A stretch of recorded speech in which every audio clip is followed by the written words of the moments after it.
Welcome everybody to Is It a Film? A weekly podcast that critiques and means films. I'm your host, Vincent, aka we don't do AKAs this week because it's a mini review. We're doing a little bit of review for something we weren't anticipating that just randomly kind of dropped out of the blue. And that is, what would Jack? It's what did Jack do? What did Jack? I keep on wanting to say what would Meat do. It's not WWJD, it's WDJD. What did Jack do? The latest 17-minute black and white short by director, artist, musician, painter. I think he bathes too. Writer,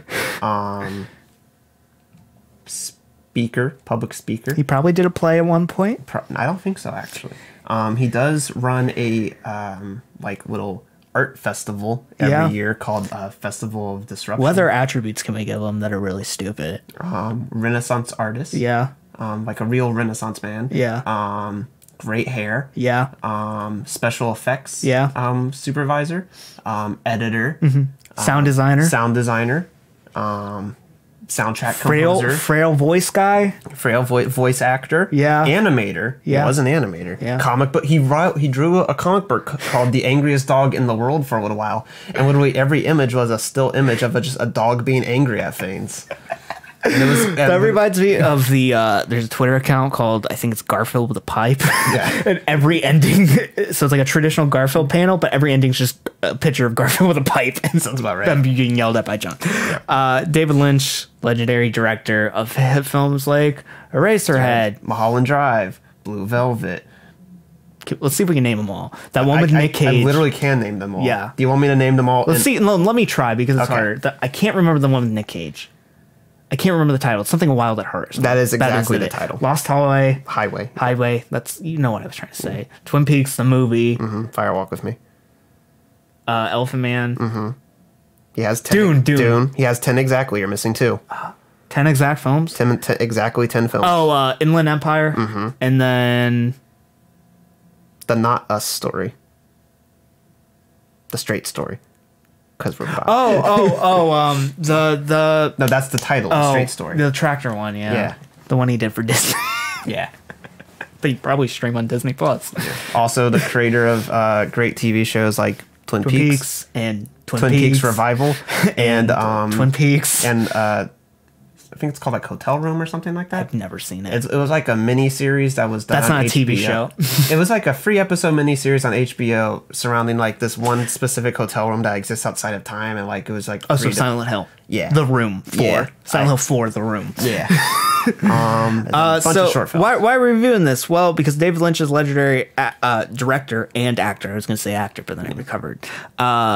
And he's Jonathan's favorite director, and I am really keen on him myself.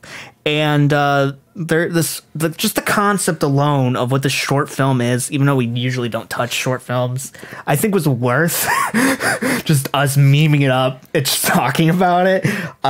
So this film is David Lynch playing a detective, and I'm slightly convinced that this is actually a spin-off of Twin Peaks because this is like a prequel of before he lost his hearing in Twin Peaks when he was like still able to like talk without shouting.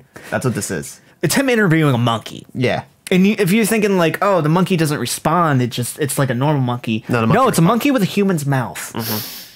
With somehow better effects than cats. Yeah, I think it's actually pretty consistent, which is... It's like jarring. But it's not the greatest thing in the world, but it's like it's doing the effect of what it's trying to do the best way it can. It's jarring. Like it matches the face. Yeah, it's like, and that was surprising when the monkey would like turn its head, the mouth is all, and be like, wow, that's more than cats can handle. Yeah. Well, that's what I thought was weird. Like it's jarring and like off, but like it's not so close that it becomes uncanny. It's like it stays like out of the uncanny valley. It's like cutouts. That's why I view it as. Essentially, it has like the same effect. I'm pretty sure how they did it because I'm pretty sure David Lynch also voiced the monkey. Yeah, is that even though the monkey's credited as Jack Cruz, which I wanted to mention this. There is actually somebody who's like an editor or does some like basic like low level like film work named Jack Cruz, and somebody fucked up, and when they put the credit for the monkey, they accidentally credited that guy. Oh my god, I didn't know that. Yeah. But this was shot in 2016. It was shown in 2017 in Paris, like one time, and I think it was shown at this festival one other time, and then it got released on Netflix. Which I'm surprised that Netflix was just like, yeah, your 17-minute short film where you talk to a monkey, yeah, we'll pay for that. But it's also David Lynch. Yeah, so David Lynch. Netflix acquires everything. There's a meme page I follow on Facebook. Actually, two of them. One is called, oh yeah, I watch independent films like Pulp Fiction. And the other one is called Cinema Shit Posting or something like that. And both of them have just been having a field day with this movie. They love it. Like, they have been going fucking ham. Like, one of them, like, changed their profile picture to, like, the shot of, like, the monkey going, what? It does that a lot. Like, more than William Dafoe in Lighthouse. So this is a shorter review, but I'm going to read the Wikipedia summary because it's only one sentence. In a lockdown train station, a homicide detective conducts an interview with a tormented monkey. That's it. And it's bizarre. It's literally just the third season of Twin Peaks. There's like how like everything was just drawn out to ridiculous ends, and in that, but it had the consistent sense of atmosphere and like noir like vibe. And like the dialogue is like half like random non sequiturs, half like I guess a third non sequiturs, a third like random cliched phrases, and then a third like actual like topics of like an actual like conversation, which is kind of I a big fan of David Lynch. I've seen almost all of his work. There's a kind of I guess it's technically classified as a short because it's 40 minutes long, so it's not quite long enough to be classified as a feature. When he made Inland Empire, he made this like fake sitcom called Rabbits of just like people in rabbit costumes standing in a room saying random shit to each other. Basically compiled all of those random scenes he shot into like one like 40-minute like singular thing. I watched the whole thing. It's amazing. I love it. And it's basically just them sitting there and just saying random phrases to each other that don't really connect, that are like possibly out of order. It's kind of like that, but slightly more. Is this supposed to be like the disconnect of people in conversation? That we're all kind of saying our own bullshit? Is that what it's supposed to mean? Probably. Oh, okay. But like again, David Lynch follows dream logic, and and your interpretation can go fuck itself because he doesn't care. Dream logic far superior than regular supermarket logic. But so so this is just, it's a weird film about like a monkey who possibly killed somebody and is in love. No, he didn't possibly. At the end, he killed somebody. Spoilers. Spoilers. The monkey for killed a somebody. 17-minute short. And like he's in love with like a chicken, and he sings a song about his love. Which one thing I want to mention: the same guy who did a lot of the sound mixing on Twin Peaks: The Revival, the Twin Peaks: The Return. His name's Dean Hurley. After the character, I don't think it's like not his actual name, but he does the sound mixing on this, and he does the music with David Lynch. So it's like it's a weird little piece of Lynchian bizarreness that honestly I would love to see expanded. This feels like it's something more than it is, and I kind of hope it is. And if it isn't, I won't be the most disappointed, but I think a full, like, you just take segments of this and connect them. Which is kind of how so like Zootopia with David Lynch. It's kind of weird. Outside of like Twin Peaks or Revival, Inland Empire was kind of the beginning of like this new era of how David Lynch tells stories, because like a lot of his short films have that quality. Like towards the later, his earlier ones, they have like definitive like beginning ends. They're like singular pieces. Like his later short films, they always feel like they're like a clip from something bigger, and like something that should be expanded upon, but it never is. And that's actually kind of how Inland Empire started out. The star of Inland Empire, Laura Dern, is like really good friends with David Lynch, and at one point she literally just became his neighbor. Like they lived like in the same like area, and so they would just shoot like short films that David Lynch would think of, and then eventually started realizing like a lot of these short films had like themes that tied into each other. So basically Inland Empire is just a 3-hour-long film of scenes that weren't originally supposed to go together, that he just kind of filmed things to connect them a little bit.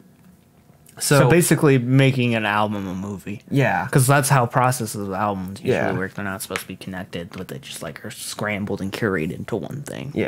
But so a lot of these short films he's been making since like that era, they feel like they could be part of something bigger, but at the same time most of them don't ever become part of something bigger. So I know he's working, he said he's been like thinking about doing a new feature, which I would love, obviously. So this could be part of something bigger. This could just be another short film that just feels like a snippet from his bizarre universe. I just want more of this because I want to see what other animals there would be. Yeah. We already know there's a chicken. But I want to see a chicken with a human mouth. Yeah. When there's a chicken, we know there's a monkey. What was the other animal that he mentioned? I feel like he mentioned another animal at some point. It was just another type of monkey, like chimpanzee or something like that. Yeah. Baboon. But so yeah, it's a fun little bizarre. Yeah, you said it's just a lot of non sequiturs and almost characters talking to themselves out loud. Yeah. And a monkey swearing. It's shot really well, surprisingly. It's just like it's very static. It doesn't really do much, but I think it's really the noir lighting's really nice. The black and white's really nice. The sound mixing is very basic on this. It's not like a traditional David Lynch atmospheric score that's fucking bullshit crazy, but it gets the job done with a lot of the train noises in the background. It fits the vibe really well. I think the music's really fun. The one song we get is really fun. I think it has the weird like dialogue delivery where like there's like an unnatural pause between like people speaking to each other. Yeah. It's just more about building mood and continuing that throughout the entire thing and not really having a full-fledged narrative throughout. Yeah. Getting to the end, but not really having a second or first act. Yeah. Which is also what Cats did, and that's what made that a cinematic masterpiece. That's certainly something. So yeah. And I got one more thing. We're actually doing a review. I wasn't gonna do it, but I read this. So there's a IMDb review, and someone, because I was just curious what some people thought about this, and someone says, I don't understand this at all, and why it got so many good ratings. It reminds me of a film someone would do in their junior year college film class. I laughed, but it was just because it was so unbelievably dumb. I wish I made this my junior year. Yeah, this sounds like something we would make our junior, which is not a bad thing necessarily, because we could come up with like dumb things that we can't execute all the time. Yeah. I read a review of this, and somebody made a pretty valid point, and the point was like, if this was made by anybody other than David Lynch, would anyone give a shit? Probably not. And no. And like that's kind of just the trade-off of when you become big, is you can kind of do weird shit like this that people have probably been doing weird shit like this before, but because they're not a name, it's not going to go anywhere. I think, I don't think I would know of this. No. But if I saw it, I think if it wasn't David Lynch, I would enjoy it. Yeah. But it being David Lynch helps get these things seen. Yeah. They're still good. They're still fun. Yeah. What's the tier? S for short. I don't think it's that much. It's like a B. B. Yeah. Yeah. Is it a film? Yes. You're wrong. It's a short film. Yes. And that's it for this mini episode of the Anthony and Todd Show. We're going to have a full episode later this week. We're covering Fella Day. So that will go up either tomorrow or whenever. We're just going on with our like theme of murdering animals. Yeah. Is there a problem with that? No, because they're not actual animals getting murdered. Yeah. It's a monkey who killed somebody. It's a monkey killing a character off screen, so no animals were actually harmed. Yeah, and then you've got cats. So we which glorify is about a death cult. We glorify animal violence, but we don't want actual animal violence. Look, you can talk about animal violence. You can make movies about animal death cults. You can make movies about animals killing each other, but keep it fake. Keep it fictional. Don't actually hurt animals. I like animals a lot, unless one's really mean jerk and he calls you nasty things. Yeah, and then you hire a hitman monkey to kill him. Yep. Fun fact, a hitman monkey is, I think it's a Marvel character. It's either Marvel or DC, but there's like a comic book character who's literally just a hitman monkey. I think you're thinking of Rocket Raccoon. No, it's literally or you're thinking of the Edgar Allan Poe is a short story, it's a play where it's a short story. It's Edgar Allan Poe. He didn't write plays. Yeah, or not play, I meant poem.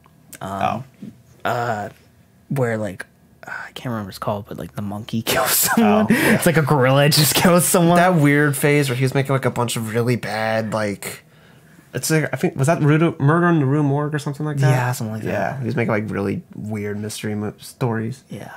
Yeah. Yeah. Monkeys are capable of murder. They definitely are. Fun fact, monkeys understand prostitution. Yeah, we talked about this. Oh, did we? Yeah, we did talk about this one. Yeah. Did we talk about it in podcasts? Because if not, I'm going to talk about it. No, we talked about it in multiple forms, yes. Okay. Not in real life, in podcasts, multiple times. Yep. Both. Monkeys understand prostitution. And we're going to leave it at that. Until next time, guys, I'm Vincent. I'm Jonathan. And see you. That's why he killed her. Cause prostitution. Yeah, like he was like a pimp and a job. See you guys next time.